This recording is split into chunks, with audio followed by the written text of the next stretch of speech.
Prior to exploration, the European perception of the New World was heavily influenced by fantastical literature, a genre which had blossomed during the Middle Ages.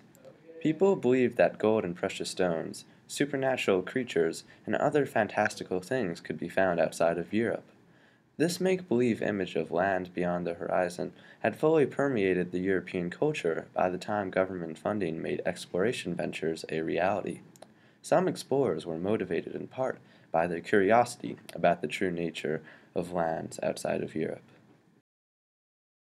One famous example of such literature was the Travels of John Mandeville, which described the Christian king Prester John's magical kingdom in Africa.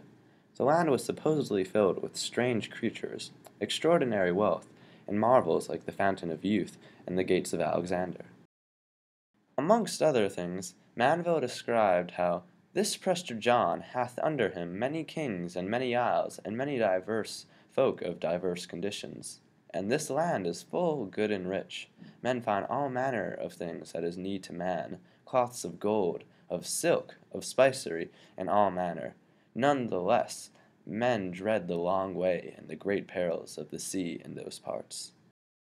In that desert be many wild men, that be hideous to look on, for they be horned, and they speak not, but they grunt as pigs.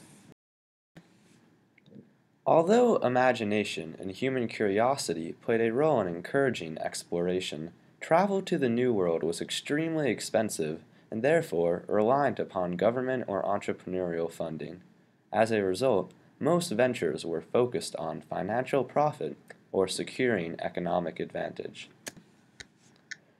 European countries became interested in discovering new trade routes after hearing the stories of medieval travelers like Marco Polo. Polo had traveled with his family of Venetian merchants to the court of a Mongol ruler, and his written account of the journey proved influential to later explorers like Christopher Columbus. Travel to the east had previously been along overland routes protected by the vast Mongol Empire. However, as the Mongol Empire collapsed and Ottoman conquests encroached across Eurasia, travel to the east became increasingly difficult overland. As overland trade routes closed, explorers like Christopher Columbus and Ferdinand Magellan believed they could find passages to Asia by traveling westward, instead of around Africa or through Eurasia. Columbus was funded by Queen Isabella and King Ferdinand of Spain, who sought economic advantage over their rivals in the profitable spice trade with Asia. Columbus never fulfilled his goal of finding a route to Asia, but his discovery of the American continent proved equally important.